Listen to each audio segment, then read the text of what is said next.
हूँ।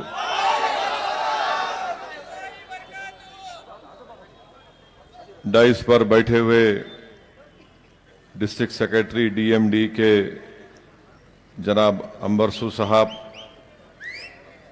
असगर साहब, जनाब आरिफ अज़ागन साहब जो ज़िला सेक्रेटरी AMMK के हैं, में हमारे भाई मुस्तफ़ा साहब, जनाब इम्तियाज़ साहब, वकील अहमद साहब जो मजलिस इत्तेहादुल मुस्लिमीन तमिलनाडु के सदर हैं, जनाब तैयब साहब जो मजलिस इत्तेहादुल मुस्लिमीन के इंचार्ज तमिलनाडु हैं, कृष्णागिरी के कैंडिडेट MIM जनाब अमीनुल्लाह साहब, वाजिद बादशाह साहब, जनाब MV सेकर साहब जो गोकुला मक्कल JMK के प्रेसिडेंट हैं, मोअज़्ज़िज़ हाज़रीन इकराम, मेरे दोस्तों, आप जानते हैं कि मजलिस इत्तेहादुल मुस्लिमीन TT दिनाकरन साहब की पार्टी के साथ इस अलायंस में है और 3 असेंबली कॉन्स्टिट्यूंसीज में MIM पार्टी इलेक्शन लड़ रही है AMMK के साथ, और दीगर इसमें पॉलिटिकल पार्टीज भी शामिल हैं। मेरी आपसे गुजारिश है कि 6 अप्रैल के दिन आप यहां पर मजलिस के उम्मीदवार का जो निशान है, सिंबल है, वो काइट है। काइट के निशान पर आप बटन दबाकर अपनी पार्टी को कामयाब करिए। तमिलनाडु में हमेशा 2 पॉलिटिकल पार्टीज की हुकूमत रही है। आज पहली मर्तबा एक तीसरे पॉलिटिकल कॉम्बिनेशन TT दिनाकरन साहब की लीडरशिप में इमर्ज हुआ है, और मुझे पूरा यकीन है कि तमिलनाडु में जो पॉलिटिकल स्पेस है और पॉलिटिकल वैक्यूम है, वो यकीनन TT दिनाकरन साहब उस पॉलिटिकल वैक्यूम को और उस पॉलिटिकल स्पेस को ऑक्यूपाई करेंगे और उसको पूरा करेंगे। लोग ये समझते हैं कि तमिलनाडु में सिर्फ सियासत ADMK और DMK के दरमियान में रहेगी। अब के इस असेंबली इंतखाबात में ये नहीं होने जा रहा है। मुझे पूरा यकीन है कि एक थर्ड पॉलिटिकल फोर्स के रूप में AMMK और उनके तमाम अलायंस पार्टनर उभरेंगे। मेरी आप तमाम से गुजारिश है कि एक तारीखी मौका आपके पास आया है, इसको आप हाथ से जाने मत दीजिए। ADMK के बारे में मैं क्या कह सकता हूं?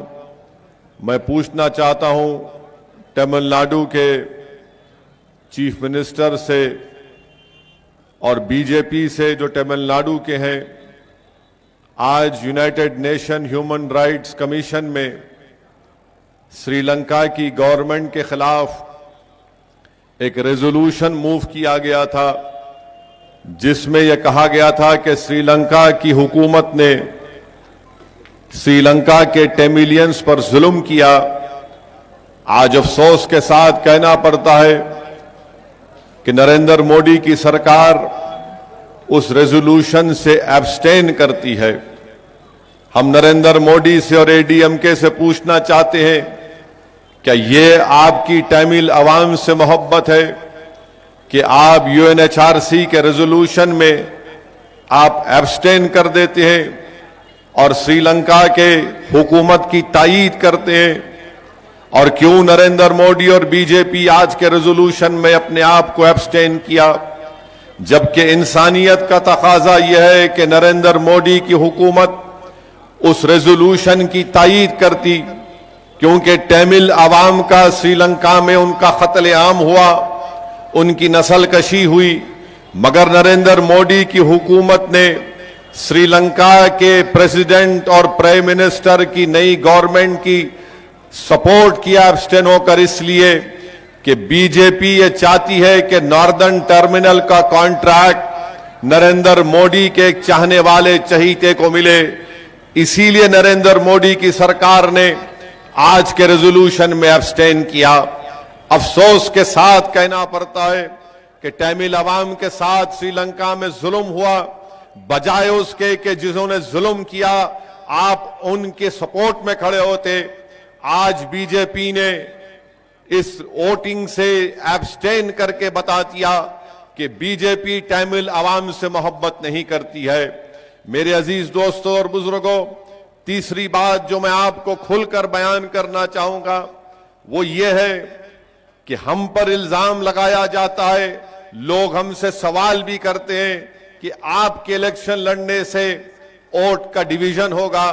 मैं आपको बताना चाह रहा हूं कि आप AMMK के अलायंस के कैंडिडेट्स को कामयाब करिए। इंशाअल्लाह ताला हम बीजेपी को ना सिर्फ तमिलनाडु में रोकेंगे बल्कि आने वाले इलेक्शन में पूरे भारत से नरेंद्र मोदी को शिकस्त देंगे। ये हमारा आपसे वादा है। मैं आपको ये भी बताना चाह रहा हूं कि दिनाकरन साहब से मेरी गुफ्तगू हुई तो मैंने उनसे साफ ये पूछा कि क्या आप बीजेपी को अपोज करेंगे, तो मिस्टर दिनाकरन ने कहा कि mister Owaisi, no question about it, we will oppose BJP tooth and nail. ये उनका क्लियर कट स्टैंड है। और बार बार ये कहना कि बीजेपी को फायदा होगा, बीजेपी को फायदा होगा। मैं आपको ये बताना चाह रहा हूं कि क्या DMK ने अटल बिहारी वाजपेयी की हुकूमत की सपोर्ट नहीं किया था? क्या DMK के मिनिस्टर नहीं थे अटल बिहारी वाजपेयी के कैबिनेट में? जो लोग आज डिवीजन ऑफ वोट्स के बारे में फिक्रमंद हैं, जब गुजरात की सरजमीन पर जेनोसाइड और प्रोग्राम किया जा रहा था, उस वक्त क्या DMK कहां पर थी? ये आप जानते बेहतर हैं। अब मैं आपसे अपील करने आया हूं कि अगर आपको वोट देना है तो डर की बुनियाद पर मत दीजिए, खौफ की बुनियाद पर मत दीजिए, बल्कि एक उम्मीद की बुनियाद पर वोट देकर आप यहां से MIM पार्टी के और AMMK के अलायंस के पार्टनर्स को कामयाब करिए। बी टीम कौन है? बल्कि यहां पर तो उर्दू की कहावत सच साबित होगी कि इस हम्माम में सब नंगे हैं। ADMK भी और DMK तमाम बीजेपी के साथ रहे हैं। चौथी बात जो मैं आपको बताना चाह रहा हूं वो ये है कि ADMK ने CAA के कानून में पार्लियामेंट में बीजेपी का साथ दिया। आप बताइए, ये CAA का कानून अगर इसके रूल्स बनकर पूरे मुल्क में इसका इंप्लीमेंटेशन होगा तो याद रखिए ये सबसे ज्यादा गलत तरीके से इस्तेमाल होगा, तो मुस्लिम माइनॉरिटी और दलित और आदिवासियों के खिलाफ इस्तेमाल होगा। इसलिए कि हमारे पास डॉक्यूमेंट्स के नाम पर कई लाख हजार लोगों को परेशान कर दिया जाएगा। क्या ADMK नहीं जानती कि आसाम में जब सुप्रीम कोर्ट के मॉनिटर्ड NPR NRC हुआ जिसमें 20 लाख लोग के नाम नहीं आए, जिसमें से 15 लाख हमारे नॉन मुस्लिम भाई थे, तो बीजेपी आज कह रही है आसाम में कि अगर हम दोबारा आसाम में पावर में आएंगे तो एक नया NPR NRC करेंगे। मेरे अजीज दोस्तों और बुजुर्गों, ये ADMK का कम्युनल चेहरा है जो पार्लियामेंट में उन्होंने नरेंद्र मोदी की हुकूमत का साथ दिया। पांचवी बात जो मैं आपको बताना चाहता हूं, ये DMK के ताल्लुक से लोग कहते हैं कि असदुद्दीन ओवैसी हमारे पास कोई ऑप्शन नहीं है, DMK को वोट देना है, बीजेपी को हराना है। यकीनन वोट डालना ये आपका हक है, किसको वोट डालना ये आपका हक है। मैं सिर्फ यहां पर चंद बातें कर कर चला जाऊंगा और अल्लाह से दुआ करता हूं कि मेरी बात का असर आपके दिल पर पड़े और आप एक सही फैसला ले सकें। आप बताइए, DMK के साथ कांग्रेस पार्टी है, क्या यही कांग्रेस पार्टी आज महाराष्ट्र में शिवसेना की सपोर्ट करके शिवसेना का चीफ मिनिस्टर नहीं बनाया? मैं DMK के जनाब स्टैलिन साहब से पूछना चाहता हूं, आपके अलायंस पार्टनर कांग्रेस है, कांग्रेस को आपने सीटें दी, क्या इसीलिए आपने सीटें दी कि महाराष्ट्र में शिवसेना की सपोर्ट करे? क्या इसलिए आपने इस कांग्रेस से अलायंस किया कि महाराष्ट्र की असेंबली में शिवसेना के चीफ मिनिस्टर उद्धव ठाकरे खड़े होकर कहते हैं कि हमको फख्र है कि हमने बाबरी मस्जिद को डिमोलिश किया। उद्धव ठाकरे ने कहा we are proud of our role in the demolition of Babri Masjid. May I ask Mr. Stalin to clarify his stand that your party is supporting Congress party which is supporting Shiv Sena. Shiv सेना फिरका परस्त party है. मैं पूछना चाहता हूं DMK के जनाब Stalin साहब से कि जिस पार्टी के साथ आप हैं, यही कांग्रेस पार्टी ने, अमित शाह ने जुलाई 2019 में अनलॉफुल एक्टिविटीज प्रिवेंशन एक्ट का बिल लेकर आया, तो यही कांग्रेस पार्टी ने अमित शाह का, मोदी का साथ दिया, और यही मनूस कानून की बुनियाद पर सौों की तादाद में मुसलमान, दलित, आदिवासी, इंटेलेक्चुअल्स और राइटर्स को जेल की सलाखों में डाल दिया गया. ये डीएमके के अलायंस पार्टनर का रोल है. डीएमके और कांग्रेस पार्टी को कोई हक नहीं पहुंचता कि हम पर उंगली उठाकर हमसे सेकुलरिज्म की बात करें. डीएमके के अलायंस पार्टनर्स को हक नहीं पहुंचता कि वो बीजेपी से डरा कर वोट को हासिल करे. अरे आपने बीजेपी का साथ दिया था, आपने बीजेपी के साथ पावर शेयर किया था. और आखिरी बात, डीएमके का इलेक्शन मैनिफेस्टो आप पढ़ो, उसमें डीएमके कहती है कि जो मंदिरों को जाएगा उनको 25,000 रुपये, 1 लाख रुपये देंगे. मैं मिस्टर स्टालिन से पूछता हूं कि आप अगर मंदिर को पैसे दे रहे हैं तो कोई दरगाह को भी जाना चाहता है, कोई मक्का को भी जाना चाहता है, कोई मदीने को भी जाना चाहता है, कोई मस्जिद अक्सा को जाना चाहता है, कोई नजफ और करबला को जाना चाहता है. उनके लिए कुछ नहीं है आपके पास. बताइए इनका इलेक्शन मैनिफेस्टो क्या है? 200 करोड़ क्यों देते हैं आप मस्जिद को और चर्चिस को? हमको भी दो ना 1,000 करोड़ रुपये. ये डबल स्टैंडर्ड आपका क्या है? ये तमिलनाडु पेरियार की सरजमीन, ये तमिलनाडु अन्ना की सरजमीन, और इस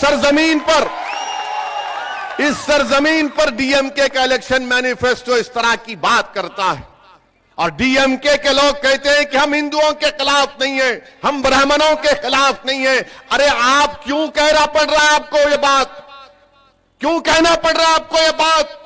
और लोग मुझसे सवाल करते हैं फिर ये बीजेपी का, अरे इनकी जबान तो देखो आप, इनका पैगाम तो देखो आप, ये क्या कह रहे हैं. मैं इसीलिए आपसे अपील कर रहा हूं कि आप अपना मुत्तहिदा वोट का सही तरीके से इस्तेमाल करिए. ये जो फिरका परस्ती के जरासिम पूरे मुल्क में फैल चुके हैं, अगर आपको यकीन नहीं हो रहा तो आप देखेंगे कि पूरे मुल्क में फिरका परस्ती के जरासीम फैलते जा रहे हैं. मैं आपको यही बताना चाहूंगा आखिर में कि ये एडब्ल्यूएमके का इलेक्शन मैनिफेस्टो में ये बात लिखी गई है कि एडीएमके की सरकार ने एमजीआर के सेंटेनरी सेलिब्रेशंस में 1,000 लाइफ कॉन्विक्ट को छोड़ा, मगर 41 मुस्लिम कम्युनिटी के कॉन्विक्ट्स को नहीं छोड़ा. क्यों नहीं छोड़ा आपने? क्यों आपको नफरत है? अगर आप सबको छोड़ रहे हैं तो उनको भी छोड़ो आप. और फिर इस मैनिफेस्टो में वादा किया गया कि कंस्ट्रक्टिव स्टेप्स लिए जाएंगे मुसलमानों को, मुस्लिम्स को 5% रिजर्वेशन देने के लिए. ये चीज की हमकी जरूरत है. ये हमको जरूरत नहीं है कि मस्जिद को पैसे देंगे. अरे मस्जिद को दो मत दो, मस्जिद को आबाद करना मेरी जिम्मेदारी है, तुम्हारी जिम्मेदारी नहीं है. मस्जिद को आबाद करना मेरी जिम्मेदारी है, आपकी जिम्मेदारी नहीं है.